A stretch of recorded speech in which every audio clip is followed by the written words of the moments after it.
A continuación, Quito TV. Quito TV, con el arquitecto David López, en Telesucesos, Canal 29.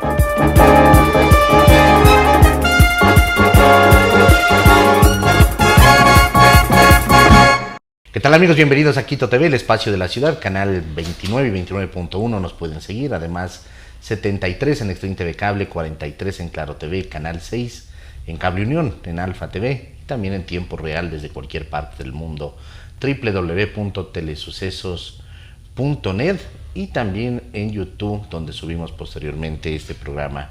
En YouTube estamos como Telesucesos HD. Tenemos la presencia el día de hoy del doctor Hugo Espín. Él es experto en Derecho Penal, es experto en seguridad y siempre nos acompaña para hablar de temas, sobre todo relacionados a esta crisis que vivimos ahora de inseguridad y que ha tomado unas dimensiones que él también nos va a contar, si son así tan reales, tan exponenciales, o qué es lo que viene pasando. Doctor, bienvenido. El gobierno ha declarado primero el estado de excepción y luego una declaratoria de conflicto armado interno, así es, ¿no? ¿Es correcto, es ideal esta decisión que se ha tomado? ¿Es una parte de la solución al problema? Bienvenido. Muchísimas gracias, siempre un honor dirigirme a la ciudadanía. Gracias, arquitecto. Realmente yo creo que hay un mix de los dos. Si era necesario un estado de emergencia, las condiciones del país así lo exigen, especialmente en zonas de conflicto como son la provincia en general de Los Ríos, el bypass de Quevedo, que se ha convertido en un foco de inseguridad brutal para los transportistas de todo tipo, la ciudad de Durán, con un desborde de criminalidad y una pugna entre organizaciones delictivas, ciertos sectores de la ciudad de Guayaquil. En la ciudad de Quito no habíamos tenido un referente de violencia como la que se tuvo hace un par de días, es decir, atentados, coches bomba, no hubo tampoco sicariatos, pero sí hubieron estos eventos que son de carácter delincuencial, violento, que generan un efecto de miedo sobre la población en general, que es lo que busca el terrorismo. El presidente inmediatamente hizo del decreto 110, emitió el decreto 111 un día después, es decir, sin haber tenido mayor espacio para el decreto de emergencia, se emitió un nuevo decreto que declara que estamos en un conflicto interno armado. Yo creo que aquí sí hay un poco de sobredimensión en lo que realmente está sucediendo. No tenemos milicias que están cruzando las ciudades. Sí hay que hacer acciones de control como las que se están ejecutando en este momento. Yo creo que la policía ha dado muestras de su profesionalismo, de su objetividad. El incidente de TC Televisión es un incidente bastante sui generis. O sea, ingresa un grupo de delincuentes, porque no hay otro calificativo, terroristas, como dice el gobierno ahora, ingresan a TC, someten a las personas que estaban en una transmisión en vivo, no tienen ningún pedido en particular, no hacen nada extraordinario, y claro, ingresa la policía y evita una confrontación. Y aquí, lo he dicho en varios medios, hay que reconocer la entereza del general Víctor Herrera Leiva, quien a la cabeza del personal de la policía, y tal vez poniendo tranquilidad para evitar que haya una situación diferente, porque pudieron haber... Él es el que decía bajen las armas, ¿sí? Cuando yo las veía, él estaba al frente. Él estaba totalmente al frente, yo creo que esto es algo muy loable, el ponerse un comandante siempre al frente de su gente, pero lo que se consiguió básicamente fue la detención de todos sin disparar un solo tiro. Ellos no tienen antecedentes penales, son los llamados de pronto desechables, como se les llamaba en Colombia, que fueron enviados por un grupo de delincuencia organizada a llamar la atención y a crear a través de televisión nacional el terror. Yo creo que aquí es lo que hay que tomar en cuenta, la gran diferencia entre un terrorista y un grupo de delincuencia organizado violento, signado o asignado a las líneas del narcotráfico. Cuando nosotros tenemos un terrorista como tal, es una persona que está convencida por un tema político, por un tema religioso, por un tema ideológico, social, pero está convencido en el que tiene que cambiar radicalmente la sociedad para ponerla en una línea diferente. Y para ello utiliza medios que generan terror, pánico en la sociedad en conjunto. Hay que tener mucho cuidado que no seamos nosotros, es decir, las personas en general, los que seamos el ente difusor de esta función de miedo. Ayer 6 incidentes bloquearon totalmente la ciudad de Quito. Tenemos una ciudad paralizada el día de hoy, con muy poco tráfico, con negocios cerrados, con teletrabajo, con instituciones públicas cerradas, Y esto es preocupante, ¿no? Porque son incidentes que tenían que haber tenido una dimensión, una territorialidad y una respuesta por bloques de tarea o por grupos de trabajo entre Fuerzas Armadas y Policía, dependiendo del grado de amenaza. Pero hacerlo generalizado, yo creo que afectó muchísimo la imagen internacional del país. El país, para muchos amigos que han estado, que viven fuera del país, han recibido unas noticias extremadamente alarmantes. Decía aquí, se ha perdido el Estado de Derecho, aquí estamos en un estado de guerra. Deben estar pensando que hay las milicias en la calle, como decíamos, sí, caminando y con una suerte armando, de Libia o de Siria, o como cuando cayó Gaddafi, que se ajá, veía que salían milicias con armamento pesado controlando a la población civil, sometiendo a la población civil. Y eso no existe. Eso no existe. Lo que tenemos nosotros sí es una delincuencia violenta que ha sido atacada, que está siendo neutralizada con las acciones que debían ser parte del estado de emergencia, con las acciones que debían ser parte de la cotidianidad. Yo siempre he sido muy crítico del sistema de policía comunitaria. Tuvo un génesis bastante importante de la proximidad, del policía por proximidad, del policía en tu barrio, el policía más amigo, buen amigo, sí, sí. El que los llevábamos todos de la mano, pero eso terminó. Estamos en una fase donde los policías en las UPCs son asesinados. No hemos aprendido nada desde la muerte de Verónica Songón, que al interior de un UPC en horas de la noche, ante la vulnerabilidad y la soledad en la que se encontraba, fue victimada, fue asesinada.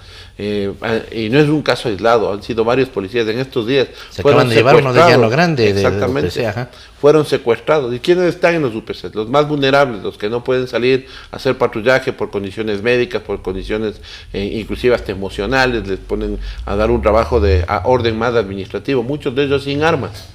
Entonces, ¿qué estamos haciendo? El modelo de policía comunitaria no funciona. Nosotros vamos todos los días a las policías comunitarias de todos los barrios y vamos a ver cuántas están operando, cuántas realmente están trabajando como deben hacerlo, por falta de personal, por falta de medios.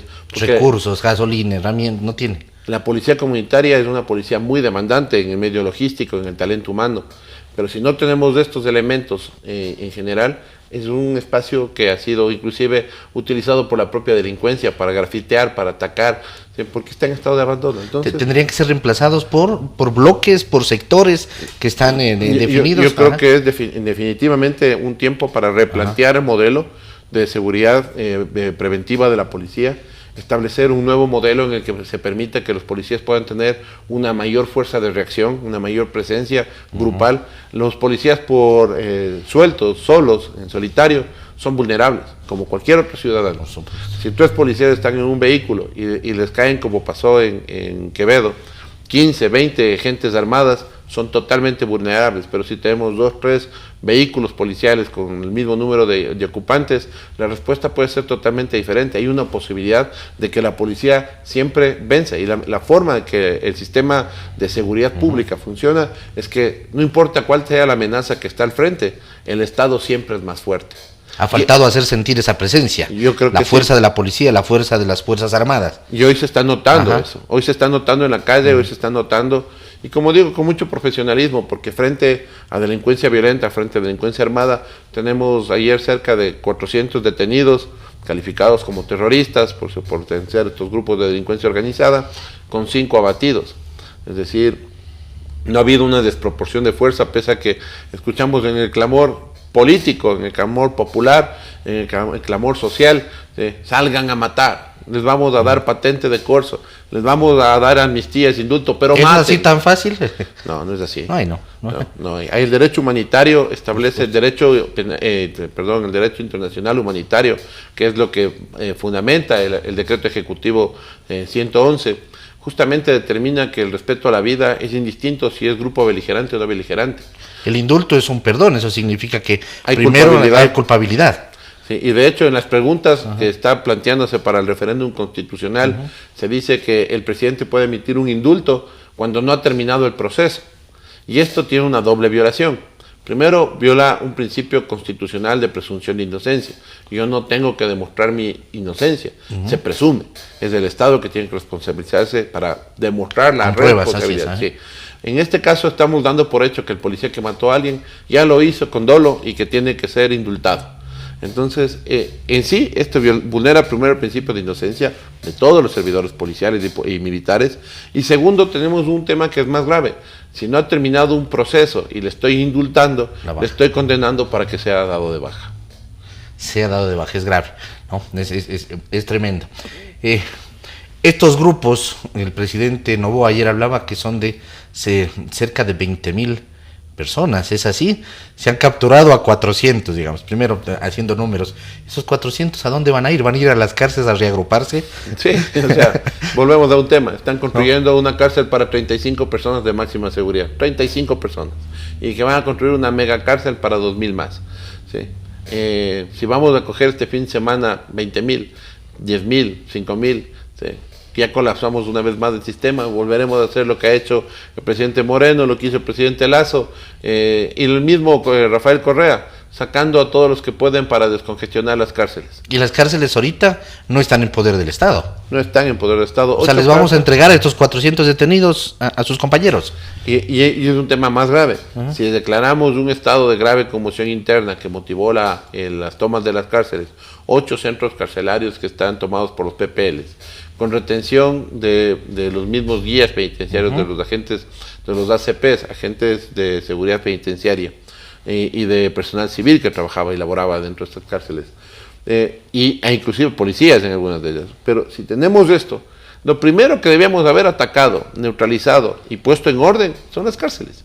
Si el presidente ha venido diciendo que las cárceles son reductos de la delincuencia, si hemos visto que son cuarteles generales, que un Fito entra y sale de la cárcel como Pedro en su casa, que un Colón Pico, después de haber sido declarado el terrorista más peligroso del Estado, entra y es puesto en la cárcel de menos seguridad en Riobamba. Y entra con celular, graba primero un video diciendo me acusan de algo que yo no tengo nada que ver. Y le responsabilizo a la fiscal general que me acaba de acusar de que le quiero matar.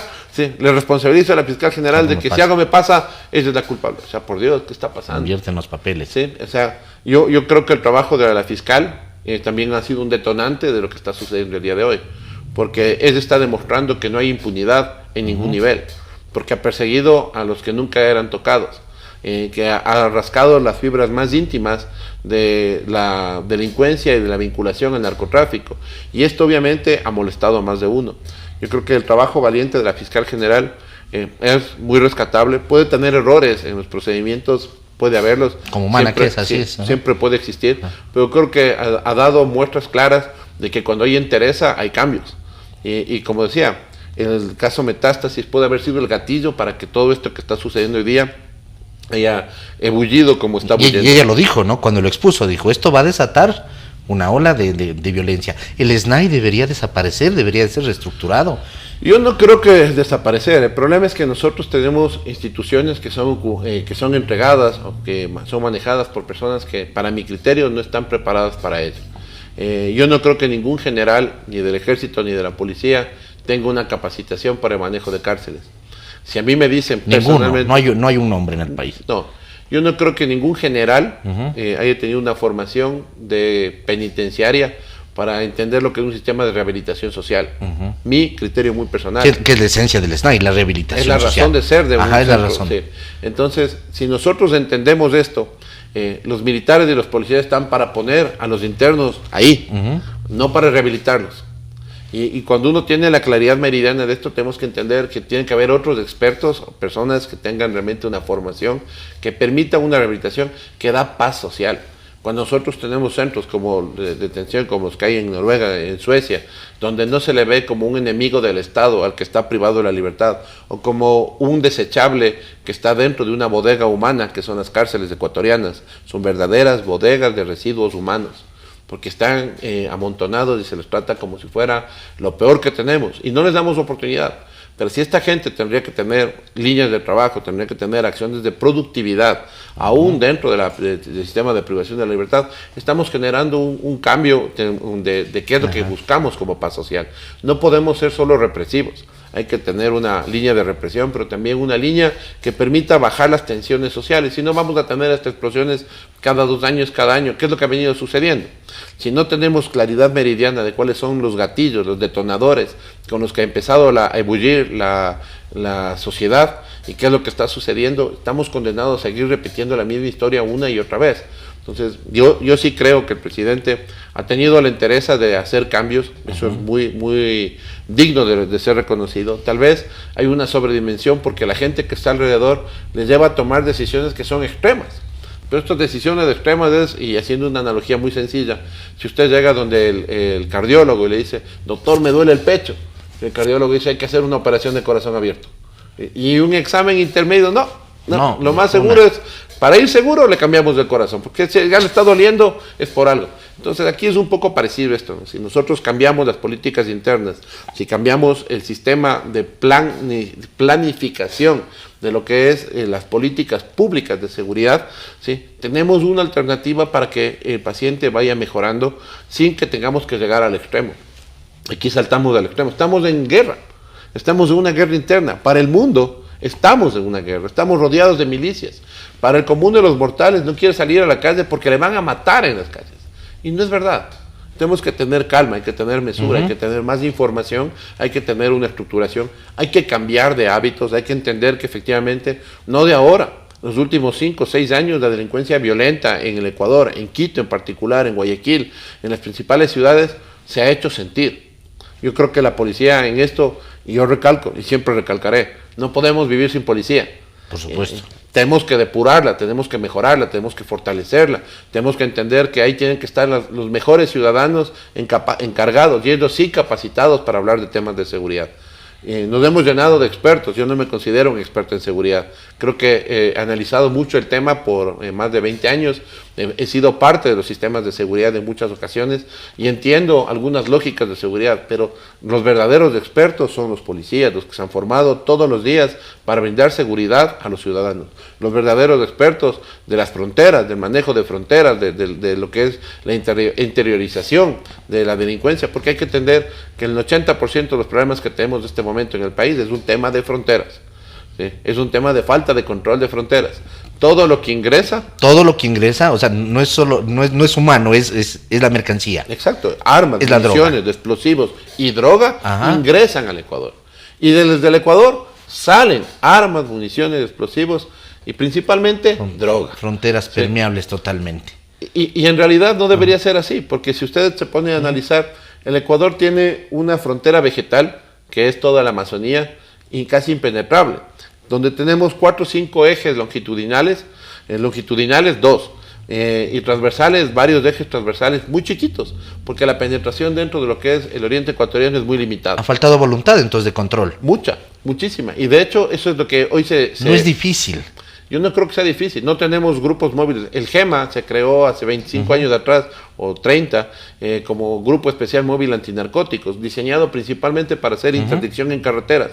Hoy están haciendo interdicción en cárceles. El GEMA se creó para hacer un control en toda el área del cordón fronterizo norte, sur y de las partes intermedias por donde se generan zonas calientes de movilización de drogas, que están hoy abandonadas, que están cumpliendo funciones de apoyo a los grupos especiales de la policía como el GOE y el GIR. ¿Sí? El GOE es una unidad especializada en apoyo a los propios policías y de respuesta ante eventos violentos. ¿Dónde estuvieron ellos en estos eventos de los últimos 3 días? ¿Sí? Respondiendo a acciones y allanamientos y cuestiones.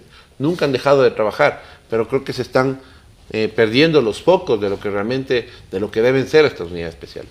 Y para todo ello necesitamos un sistema de inteligencia totalmente fortalecido, que identifique, ubique blancos. Yo con esto culmino en que creo que es importantísimo. Sí, por supuesto. Cuando disparamos nosotros de un estado de guerra, hay que tener objetivos claros. ¿Sí? Cuando es un tema de fronteras, hay que cerrar la frontera y delimitar y ganar al enemigo. Cuando tenemos una guerra interna, también hay que tener objetivos claros. ¿Cuáles son los blancos principales? Los cabecillas de las bandas, cuántos son, cómo son, y cuándo nosotros tener una métrica como ciudadanos para saber, ganamos esta guerra, ya que están presos los 22 líderes de las 22 organizaciones calificadas que han sido como identificadas. ¿Sí? Todos ellos, más todos los subjefes que están en la segunda línea, los tercera cordones línea, de seguridad que tienen. y la neutralización de su capacidad operativa y logística, porque ese es el objetivo de toda guerra. Claro, si no hay abastecimiento a través de las fronteras, se van a ver mermados. Ya no tienen que vender, ya no tienen armas, es decir, no tienen nada. Debilitados los grupos terroristas, mueren por inanición, pero siempre permanecen latentes. Por eso el ojo del Estado no puede perderse nunca, de seguir manteniendo el control. Pero esto implica tener una visión no reactiva, sino una visión proactiva, una visión amplia, una visión de Estado. Por eso las políticas de seguridad no son gubernamentales, son estatales. Y hay que devolverle. El COESCOP le cortó las manos a la policía en su capacidad de acción, cuando se le dijo, usted depende del Ministerio de Gobierno y del ministro de turno, que puede ser muy brillante o no. Si es muy brillante, a lo mejor la policía tendrá mayor capacidad de acción, mayor visión y demás. Pero si es que tiene una visión muy corta y muy limitada y habla mucho de derechos humanos y de la defensa y capacitación en este único esquema, cuando todos los demás están abandonados, eso es preocupante. Cuando una policía en una crisis de seguridad como la que vivimos, hasta el día de hoy no se le soluciona la gasolina para los patrulleros en todo el país. ¿Sí? Esa es una crisis que tiene que ser solventada. Que hasta el día de hoy no se les entrega armas largas a la seguridad preventiva, a los ejes preventivos, al servicio urbano, no a los guías de élite. Ellos están armados, están preparados, están actuando. Al servicio urbano, que sigue saliendo con los famosos ruges repotenciados, que hace 15 años eran repotenciados por su vetustez. ¿Sí? Son armas que son absolutamente obsoletas y que ponen en riesgo la vida de quien las opera inclusive. Entonces, si no entregamos la seguridad, los medios, los chalecos están ofertados, que llegaban en abril del año pasado y todavía no terminan de entregarse, ¿sí? Que nunca fueron testeados. Es decir, hay que hacer una serie de cuestiones que implican decisiones políticas públicas de seguridad, políticas de logística pública, políticas de socialización de lo que queramos. Y es de voluntad, es de ponerse a trabajar. Es así. Hay un tema que me preocupa a mí, sobre todo porque no se le ha dado la real dimensión que tiene esto. El tema de la sentencia a Santiago Olmedo, ¿no? Se lo sentencia, se dice que ya está libre de toda culpa, pero no es tan así. Usted ha estado al frente, además de este caso, y lo que se determina es que por donde le pusieron la demanda, digamos así, ese no era el camino. O sea, en ese sentido dicen, aquí hay un error y por lo tanto es inocente, pero si vamos por el otro camino lo podemos sancionar. Yo seguí el caso de Santiago Olmedo cuando se terminó la instrucción fiscal. Yo me hice cargo de esto a título gratuito por apoyo y convicción de apoyar a los policías en una situación crítica. En un momento en el que la propia policía le daba la espalda porque decía, sí, puede haber sido un mal procedimiento por el número de disparos. Pero nadie contó los disparos, nadie verificó los disparos, nadie determinó la ubicación. Ni a la escena de él. Sí. Nadie hizo esto, ni la propia fiscalía. Y esto lo hicimos nosotros, expusimos ya el día 1, que yo me hice cargo de esta defensa en el Tribunal Penal de Chimborazo. ¿No hubo reconstrucción de los hechos? Hubo, pero no estuvo presente Santiago Olmedo. Y no estuvo presente Santiago Olmedo porque trataron de agredirlo los familiares de los delincuentes, que además lo reconocen abiertamente. Mi familiar era delincuente, salió a robar. Sí, pero no tenían por qué haberle matado. Y tiene razón. No tenían por qué haber muerto, si es que ellos no se hubieran puesto en un estado de autorriesgo, si no lo hubieran querido emboscar a Santiago Olmedo, si es que no hubieran querido atacar y matar a una persona para robarle un celular. Ellos se pusieron en un estado de autovulneración, ¿sí? De autorriesgo. Y Santiago Olmedo respondió ante una amenaza, creo yo, con mucha proporcionalidad. Que hay 14, mentira, no hay 14 disparos, hay 14 indicios balísticos, que es totalmente diferente. Entonces, nosotros tenemos que entender finalmente que la sentencia tiene que ser leída en todas sus líneas, y en todas sus líneas porque si uno lee bien, no hay un respaldo a la institución policial, no hay un respaldo a la actuación de la policía, no hay una comprensión de cómo se dieron los hechos, sino que hay juicios de valor emitidos por los jueces que están más en la línea de la defensa de la vida, que es correcto, pero no en la línea de lo que es un accionar policial. Doctor, hemos llegado a la parte final, siempre es grato conversar con usted. Le dejamos también porque además también tiene otras entrevistas. Usted se ha calificado como no un experto en seguridad, sino un conocedor en seguridad. Así es. Sí, muchísimas gracias. Muy gentil, Hugo. A las órdenes siempre. Amigos, el doctor Hugo Espina ha estado el día de hoy con nosotros hablando sobre esta declaratoria de conflicto interno, del estado de excepción, de qué es lo que se debería de hacer, qué es lo que se ha venido haciendo, qué es lo que se tiene que seguir haciendo o se tiene que potencializar. Varias cosas respecto a esto que nos tienen tranquilos, pero que también hay que darle el tamaño y la dimensión que realmente tienen. Amigos, que pasen bien, felicidades. Las opiniones vertidas en este espacio por la producción y dirección del programa son de exclusiva responsabilidad de sus autores y de quienes intervienen en ellos.